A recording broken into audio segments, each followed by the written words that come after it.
Hello students, आपका YouTube channel पर स्वागत है। हम सेल डिवीजन का पार्ट सेकंड पढ़ रहे थे। पार्ट सेकंड में हमने सेल डिवीजन को सेल साइकिल में हमने इंटरफेज और एम फेज में उनको डिवाइड किया था और हमने इंटरफेज के बारे में पढ़ा था। हमने इस तरह की एक साइकिल बनाई थी सी, जिसको हमने सेल साइकिल नाम दिया था। और इस सेल साइकिल में हमने इसको 2 पार्ट्स में डिवाइड कर लिया था। इसका फर्स्ट पार्ट था इंटरफेज और इसको सेकंड पार्ट में हमने माइटोटिक किया, एम फेज में इसको डिवाइड किया। ठीक है, इंटरफेज को हमने आगे डिवाइड किया 3 सब फेजेस में, जिसको हमने G1, S और G2 नेम किया। ठीक है, G1 के अंदर जो डीएनए है, जो आरएनए है, प्रोटीन है, उनसे रिलेटेड एंजाइम्स का फॉर्मेशन जो है, उनसे रिलेटेड नाइट्रोजनी बेसिस है, उन सब का फॉर्मेशन G1 में होता है, जो मैक्सिमम टाइम पीरियड लेती है। इसके बाद S फेज, S का मतलब है सिंथेटिक फेज, और किसका फॉर्मेशन होता है? डीएनए का फॉर्मेशन होता है। और G2 जो है, डीएनए का फॉर्मेशन का मतलब ही है यहाँ पर कि जीनोम का रेप्लिकेशन होना, डुप्लीकेशन ऑफ जीनोम। ठीक है, फिर थर्ड हमारे पास था G2, जिसमें आरएनए और प्रोटीन का सिंथेसिस होता है। हमने यहाँ पर ये भी पढ़ा है कि अगर किसी सेल को डिवाइड होने में 24 आवर्स लगते हैं, तो उन 24 आवर्स में 23 आवर्स में ये केवल क्या करती है? इंटरफेज में रहती है। ठीक है, तो इंटरफेज जो फेजेस है, इसको हमने प्रिपरेटरी फेज भी कहा था, क्योंकि यहाँ पर डिवीजन से रिलेटेड जो जितने मटेरियल की जरूरत रहेगी, उन सभी मटेरियल का फॉर्मेशन इस इंटरफेज में होगा। अगर हम बाहर से देखें इस सेल को, तो इस समय सेल हमें क्या दिखती है? रेस्टिंग फेज में दिखती है। इसके क्रोमोसोम्स में या इसके क्रोमेटिनेट में किसी तरह का कोई चेंजेस हमें दिखाई नहीं देता, लेकिन अंदर ही अंदर ये क्या करती है? प्रिपरेशन करती है। तो अगर हमें इंटरफेज का डायग्राम बनाना है, हम इस तरह का डायग्राम बनाएंगे। इस तरह के डायग्राम में ये क्या है? Cell membrane. ये क्या है? Nuclear membrane. ये क्या है? क्रोमेटिनेट। ये न्यूक्लियोलस, और इसके अंदर जो मटेरियल भरा हुआ है, ये मटेरियल है न्यूक्लियोप्लाज्म।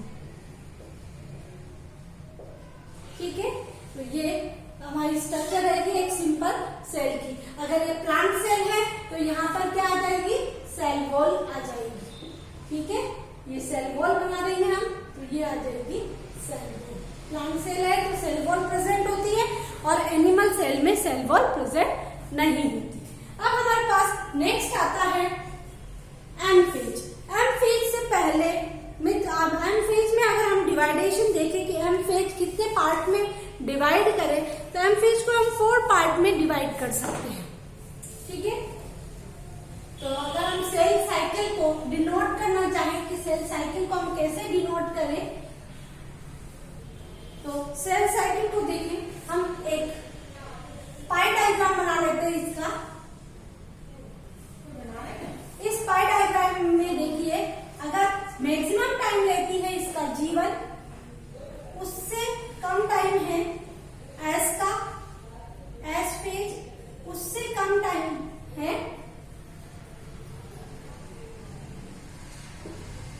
और ये आती है M फेज। ठीक है, G1, S और G2 फेज। ये पूरी जो है, ये कहलाएगी हमारी इंटरफेज। और S फेज को अपन यहाँ पर डीएनए सिंथेसिस लिख सकते हैं, यहाँ ग्रोथ। ठीक है, ऑर्गेनिज्म की ग्रोथ, और यहाँ पर भी हम ग्रोथ लिख सकते हैं। रिलेटेड मटेरियल लिख सकते हैं, यहाँ पर रिलेटेड मटेरियल का मटेरियल यहाँ पर बनता है, और यहाँ पर हम ये भी लिख सकते हैं आरएनए और प्रोटीन सिंथेसिस होता है। और इसके बाद आती है एम फेज। एम फेज जो है वो 2 टाइप्स में डिवाइड है, आप इसको स्क्रीनशॉट भी ले सकते हैं। इसके बाद आती है एम फेज। एम फेज को हम देखें, एम का मतलब होता है माइटोटिक, मियोटिक, या हम इसको डिवाइडेशन फेज भी कहेंगे यहाँ पर, ठीक है। ये 4 पार्ट्स में डिवाइड होती है। हम इसको पहले 2 पार्ट्स में डिवाइड कर देते हैं। पहले कैरियोकाइनेसिस और दूसरी साइटोकाइनेसिस। कैरियोकाइनेसिस मैंने पहले बताया, कैरियोन का मीन्स होता है न्यूक्लियस, और किसका division? Nucleus, division of nucleus, ठीक है। और साइटोकाइनिन, साइटो का मतलब है साइटोप्लाज्म, तो division of cytoplasm, division of cytoplasm. तो अब हमारे पास जब यहाँ सेल बन गई है, तो सबसे पहले ये सेल है, इस सेल में पहले न्यूक्लियस का डिवाइडेशन होगा, यानी एक सेल में पहले 2 न्यूक्लियस बनेंगे, और 2 न्यूक्लियस बनने के बाद इसके ये जो इसका साइटोप्लाज्म है ये वाला, अब इसका साइटोप्लाज्म डिवाइड होगा और इस तरह से ये 2 सेल बनेगी। तो यहाँ पर हमने यहाँ 2 फेजेस ले ली। माइटोटिक फेज में कैरियोकाइनेसिस, डिवीजन ऑफ न्यूक्लियस, जब एक न्यूक्लियस से 2 न्यूक्लियस बन जाते हैं तो ये कैरियोकाइनेसिस में होता है। और साइटोकाइनेसिस, जब ये दोनों न्यूक्लियस जो है अलग अलग सेल में इसके साइटोप्लाज्म का डिवाइडेशन हो जाता है और 2 अलग अलग सेल बन जाती है। अब इससे पहले यहाँ अगर हम देखें कैरियोकाइनेसिस में कौन कौन सी फेजेस आती है, तो कैरियोकाइनेसिस में 4 फेजेस आती है। प्रोफेज, हम इसको डिटेल बाद में करेंगे। प्रोफेज, मेटाफेज, एनाफेज और टेलोफेज। 4 फेजेस है, प्रोफेज, मेटाफेज, एनाफेज और टेलोफेज। जबकि साइटोप्लाज्म का डिवाइडेशन प्लांट सेल और एनिमल सेल में अलग अलग तरीके से होता है। प्लांट सेल में because cell wall is present होती है प्लांट सेल में, इसलिए यहाँ पर सेल प्लेट मेथड से साइटोप्लाज्म का डिवाइडेशन होता है। हम सब इन सब के बारे में पढ़ेंगे। सेल प्लेट मेथड, और एनिमल सेल में सेल वॉल एब्सेंट होती है, तो यहाँ पर क्लीवेज मेथड, क्लीवेज मेथड से भी डिवाइडेशन होता है, साइटोप्लाज्म का डिवाइडेशन। तो आपके अगर सेल साइकिल अगर आपसे पूछा जाता है, तो आप cell cycle divided into 2 parts, interphase और M phase, it's complete in 24 hours, 23 hours for interphase and 1 hour for M phase. Interphase is divided into 3 phases, G1, S and G2. और इसमें क्या क्या सिंथेसिस होता है आपको बताना है। इसके बाद आपको माइटोटिक फेज जो है वो 2 टाइप्स में डिवाइड होती है, कैरियोकाइनेसिस और cytokinesis. Karyokinesis means division of nucleus, cytokinesis means division of cytoplasm.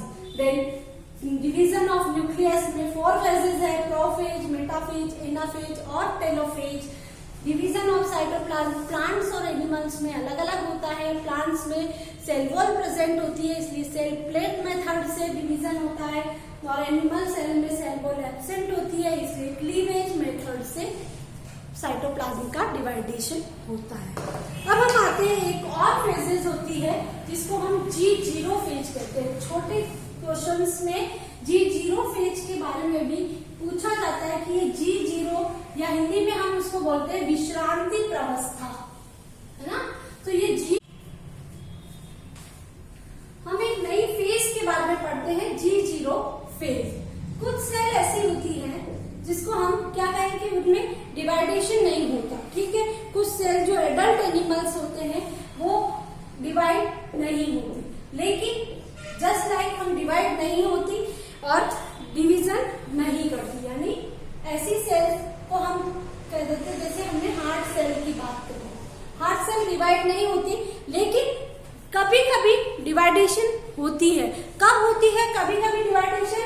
यदि क्या हो जाए, इंजरी हो जाए, कहीं पर लग जाए या इंजरी हो जाए, ऐसी कंडीशन में, या फिर सेल्स की डेथ हो जाए, ठीक है, तो उसकी जगह नई सेल को रिप्लेस करने के लिए क्या होता है, इनमें ये डिवाइडेशन करती है। तो जब ये डिवाइडेशन नहीं करती है तो जीवन स्टेज से सीधे ये कहाँ चली जाती है, G0 फेज पर चली जाती है। इस G0 फेज को हम क्या कहते हैं, क्विसेंट फेज कहते हैं, ठीक है, या हिंदी में अगर हम देखें तो हम इसे क्या कहेंगे, विश्रांति अवस्था कहेंगे, ठीक है। लेकिन जब इनको जरूरत पड़ेगी वापस इस फेज में आके S और G2 फेज में ये चली जाएगी। तो ये G0 फेज क्या है, क्विसेंट फेज है, ठीक है, क्विसेंट फेज कहेंगे हम, विश्रांति अवस्था इसको हम कहेंगे।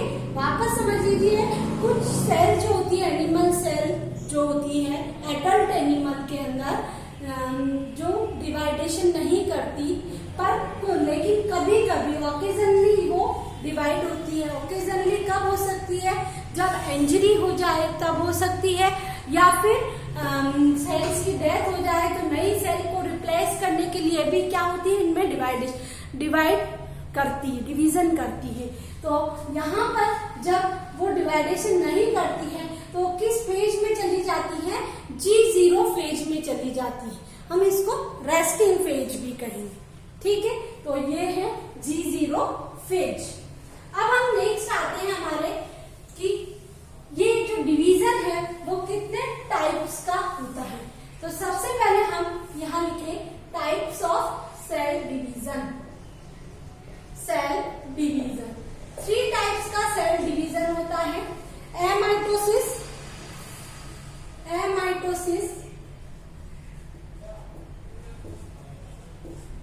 माइटोसिस और तीसरा मियोसिस। माइटोसिस, एमाइटोसिस का मोस्टली माइटोसिस जो है वो कहाँ प्रेजेंट होता है, प्रोकैरियोटिक सेल जो रखते हैं, प्रोकैरियोटिक सेल जो है वो ऑर्गेनिज्म एमाइटोसिस से डिवाइड होते हैं। एमाइटोसिस का प्रोकैरियोटिक में कौन कौन से आते हैं, बैक्टीरिया वगैरह आते हैं, बैक्टीरियल डिवीजन, ठीक है। इसके अलावा साइनोबैक्टीरिया, आर्किबैक्टीरिया, ये सारे प्रोकैरियोटिक सेल वाले हैं। तो ये बैक्टीरिया वाले, इसके अलावा कुछ लोअर ऑर्गेनिज्म की भी हम बात करें, लोअर एनिमल्स की बात करें तो प्रोटोजोआ जो है वो इस तरह का एमाइटोसिस वाला, हमने अमीबा, पैरामीशियम अगर देखे तो वो एमाइटोसिस वाला डिवीजन करते हैं। इसके अलावा हम एल्गी, लोअर एल्गी और फंजाई में भी देखे, प्लांट्स के अंदर एल्गी और फंजाई में भी देखे तो इस तरह का डिवीजन हो सकता है। तो हमारे पास ये है कि ये एमाइटोसिस होता क्या है, तो इसमें कोई क्रोमोसोम नंबर का कोई क्रोमोसोम जो है वो से इसमें जो भी डॉटर सेल बनती है बिल्कुल अपने पेरेंट सेल के इक्विवेलेंट होती है, बिल्कुल उसमें नंबर ऑफ क्रोमोसोम है और कोई क्रोमोसोम्स का मूवमेंट नहीं होता है। केवल क्या होता है, कैरियोकाइनेसिस होता है और साइटोकाइनेसिस। कैसे हुआ, ये एक सेल है, इस सेल का न्यूक्लियस किस तरह शेप में हो जाता है, इस डंबल शेप में हो जाता है। न्यूक्लियर मटेरियल आधा आधा हो जाता है और जब आधा आधा हो जाता है तो न्यूक्लियस क्या हो जाता है, यहाँ से टूट जाता है, आधा न्यूक्लियस उधर चला जाता है, आधा न्यूक्लियस इधर चला जाता है और फिर यहाँ साइटोप्लाज्म का डिवाइडेशन होता है और इस तरह एक सेल से 2 सेल बन जाती है, ठीक है। तो ये है एमाइटोसिस, कोई मूवमेंट नहीं, प्रोफेज, एनाफेज, मेटाफेज, टेलोफेज, इस तरह की कोई भी फेजेस इसमें नहीं होती है। मोस्टली प्रोकैरियोटिक सेल्स रखने वाले ऑर्गेनिज्म में ये प्रेजेंट होता है, या लोअर एनिमल जैसे प्रोटोजोआ में अमीबा, पैरामीशियम, इसके अलावा इसमें लिवर फ्लूक वगैरह में भी इस तरह का डिवाइडेशन हो सकता है। अब हमारा दूसरा आता है, दूसरा हमारा प्रोसेस है माइटोसिस।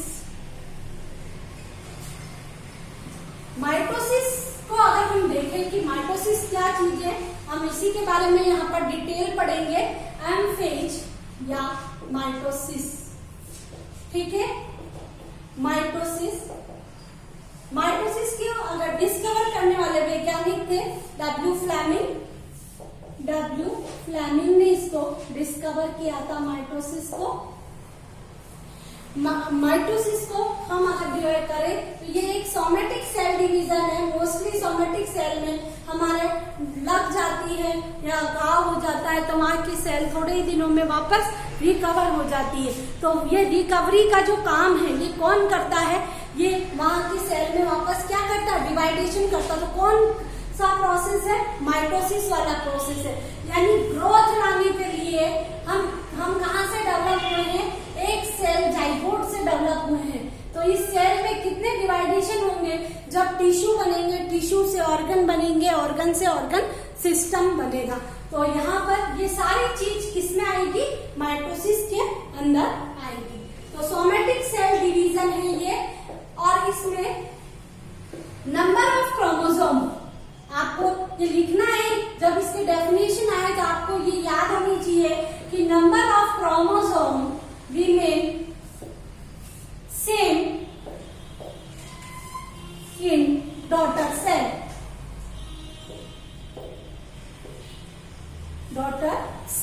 ठीक है।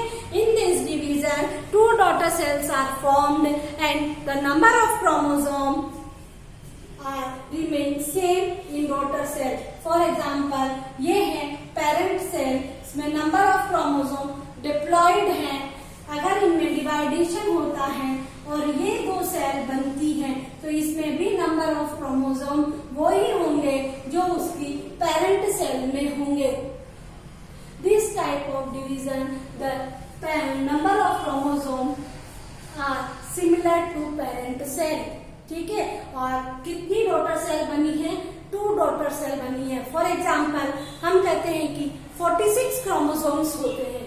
अगर हम ह्यूमन बींग्स की सेल देखें 46 क्रोमोसोम होते हैं। तो जो माइटोसिस का डिवीजन होगा उस माइटोसिस के डिवीजन में भी जो 2 नई सेल बनेगी उसमें भी कितने कितने क्रोमोसोम होंगे, 46 क्रोमोसोम होंगे। ठीक है। तो सेल ग्रोथ के लिए ये डिवीजन होता है। ये आपको इसकी डेफिनेशन। अब हम आते हैं इसके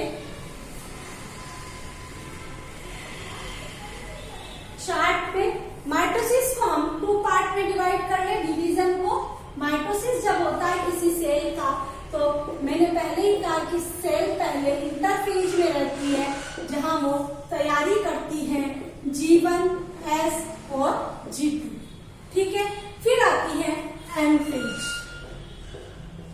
एम फेज में इसमें डिवाइडेशन होता है न्यूक्लियस का, जिसको हम कहते हैं कैरियोकाइनेसिस, और डिवाइडेशन ऑफ साइटोप्लाज्म जिसको हम कहते हैं साइटोकाइनेसिस।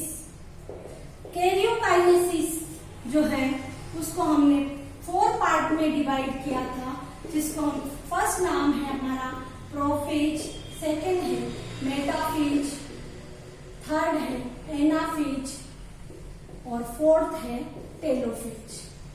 ठीक है। तो हम यहाँ तक हम पहले समझ चुके हैं, इसीलिए हम हमारे सबसे पहले कैरियोकाइनेसिस की फर्स्ट प्रोसेस में आते हैं जिसका नाम है प्रोफेज। ठीक है। हमारी फर्स्ट रिएक्शन है प्रोफेज। आप इसको ध्यान से समझें कि क्या चीज है, क्योंकि ये आपका बेस है। आगे बहुत सारे क्वेश्चंस में आते हैं और नीट के एग्जाम्स में भी इससे रिलेटेड क्वेश्चंस आते हैं। तो सबसे पहला आता है प्रोफेज। प्रोफेज शुरू कब होती है, जब इंटरफेज खत्म हो जाती है, यानी 23 आवर्स जब कंप्लीट हो जाते हैं। ये 23 आवर्स अगर हम सेल का डायग्राम बनाएं तो सेल में ये क्रोमेटिन है ना, और ये साइटोप्लाज्म। एक बार नाम लिख रही हूँ, फिर आपको बार बार नहीं लिखूंगी मैं नाम। ये है सेल मेम्ब्रेन, ये है न्यूक्लियर मेम्ब्रेन, ये क्रोमेटिन नेट। क्रोमेटिन नेट के आगे क्या बनाएंगे, क्रोमोसोम बनाएंगे, न्यूक्लियोलस, और इसके अंदर जो मटेरियल भरा हुआ है वो क्या है, न्यूक्लियोप्लाज्म। ये स्टेज है, ये एक इनएक्टिव स्टेज जैसा हमें लग रहा है, लेकिन इस समय ये क्या कर रही है, इसको हम मान के चले ये है इंटरफेज। इंटरफेज के बाद जब प्रोफेज स्टार्ट होती है, यानी 23 आवर्स में ये जब अपनी पूरी तैयारी कर लेती है, पूरा प्रिपरेशन कर लेती है, तो उसके बाद स्टार्ट होती है प्रोफेज। तो जब ये स्टार्ट होती है तो ये जो क्रोमेटिन नेट है, यहाँ ये क्या है, बहुत ही थिन लेयर, थिन होते हैं जो ये नेट है, ये क्या होते हैं, थिन थ्रेड के फॉर्म में होते हैं, लेकिन धीरे धीरे ये क्या हो जाते हैं, छोटे और थिक होने लग जाते हैं, यानी अर्ली प्रोफेज की बात करते हैं हम यहाँ पर। अर्ली प्रोफेज में ये सेल के अंदर ये न्यूक्लियस, और ये धीरे धीरे ये क्या होने लग जाते हैं, इस तरह ठीक होने लग जाते हैं, और इनका सेंट्रोमियर जो है, क्रोमोसोम का सेंट्रोमियर है ना, ये जो पार्ट है क्रोमोसोम का, ये ऐसा बनाया मैंने, ये सेंट्रोमियर कहलाता है। ठीक है, तो इसका सेंट्रोमियर स्पष्ट हो जाता है, और ये पतले धागों, ये इस तरह क्रोमेटिन नेट से किसमें आ जाते हैं, तो थ्रेड के फॉर्म में आ जाते हैं। ठीक है, धीरे धीरे क्या होता है, इस प्रोफेज के अंदर जब प्रोफेज एंडिंग होने वाली होती है, जिसको हम क्या कहते हैं, लेट प्रोफेज कहते हैं। ठीक है, लेट प्रोफेज में क्या होता है, क्रोमोसोम जो है, ये जो थिक थ्रेड बने हैं और भी ज्यादा थिक हो जाते हैं और शॉर्ट हो जाते हैं, और पूरे क्रोमोसोम जो है वो क्लियर हो जाते हैं। ये क्रोमोसोम जो है ये क्लियर हो गए, ये देखो इस तरह से ये क्लियर हो जाते हैं, ये क्लियर हो जाते हैं। यानी अगर हम क्रोमोसोम की स्ट्रक्चर देखें तो बीच में ये सेंट्रोमियर, और इसकी तरफ ये एक क्रोमेटिड और ये दूसरा क्रोमेटिड, यानी क्रोमोसोम किससे बना है, दो क्रोमेटिड से मिलकर बना हुआ है। तो ये दोनों क्रोमेटिड इसके क्लियर हो गए, और क्या हो गए, थिक हो जाते हैं, और क्या हो जाते हैं, थिक और शॉर्ट हो जाते हैं। ये थिक और शॉर्ट हो गए। इसके अलावा ये न्यूक्लियर मेम्ब्रेन जो है ये डिसअपियर होने लग जाती है। ठीक है, ये न्यूक्लियर मेम्ब्रेन डिसअपियर होने लग जाती है। ये जो न्यूक्लियोलस हमने बनाया है, ये न्यूक्लियोलस इसके अंदर प्रेजेंट होता है, ये न्यूक्लियोलस भी क्या होने लग जाता है, डिसअपियर होने लग जाता है। इसके अलावा हम इसके अंदर सेल में न्यूक्लियस के ऊपर सेंट्रोसोम प्रेजेंट होता है। तो ये सेंट्रोसोम, यहाँ पर सेंट्रोसोम जो प्रेजेंट होता है वो डिवाइड हो जाता है, 2 डॉटर सेंट्रियोल्स में डिवाइड हो जाता है, और एक सेंट्रियोल इस पोल पर आ जाता है और दूसरा इसी पोल पर रहता है। हम अगेन रिपीट कर रही हूँ, यहाँ पर जब इंटरफेज में इस तरह की स्टेज होती है, क्रोमेटिन नेट होता है, न्यूक्लियोप्लाज्म होता है, तो जब प्रोफेज में आते हैं तो ये जो क्रोमेटिन नेट है ये कितनी कैसे हो जाती है, पतले धागों के समान हो जाती है, इस तरह से थोड़ी सी थिक हो जाती है। इसमें इसका सेंट्रोमियर जो है क्लियर हो जाता है, और धीरे धीरे ये और भी जब लेट प्रोफेज होती है, प्रोफेज एंडिंग होने वाली होती है, तब इसके क्या होते हैं, इसके दोनों क्रोमेटिन क्लियर हो जाते हैं और सेंट्रोमियर भी क्लियर हो जाता है। इसके अलावा पहला तो यह है कि ये थिक हो जाते हैं, शॉर्ट हो जाते हैं, और बोथ क्रोमेटिड्स आर क्लियर। ठीक है, सेकंड हमारे पास है nuclear membrane is disappear. Nuclear membrane क्या हो जाती है, डिसअपियर होने लग जाती है। न्यूक्लियोलस और ऑल्सो डिसअपियरिंग, ठीक है, ये भी डिसअपियर होने लग जाते हैं। इसके अलावा यहाँ सेंट्रियोल जो होता है वो 2 डॉटर सेंट्रियोल बनाता है, जो 2 डॉटर सेंट्रियोल में जो दोनों पोल्स पर चले जाते हैं, और सेंट्रियोल क्या निकालते हैं, स्पिंडल फाइबर प्रोड्यूस करते हैं। तो यहाँ से ये स्पिंडल फाइबर प्रोड्यूस करते हैं। जब बिल्कुल एंडिंग होती है और प्रोफेज के बाद मेटाफेज स्टार्ट होती है, तो सारे क्रोमोसोम्स जो हैं वो कहाँ आ जाते हैं, साइटोप्लाज्म में आ जाते हैं। न्यूक्लियर मेम्ब्रेन और न्यूक्लियोलस दोनों ही डिसअपियर हो जाते हैं। तो ये अगर ये पूरे डिसअपियर हो जाएंगे इस तरह से, तो ये सारे क्रोमोसोम कहाँ आ जाएंगे, इस साइटोप्लाज्म के अंदर आ जाएंगे। तो आज के वीडियो में हम केवल प्रोफेज तक पढ़े। नेक्स्ट वीडियो में हम मेटाफेज से स्टार्ट करेंगे। Thank you.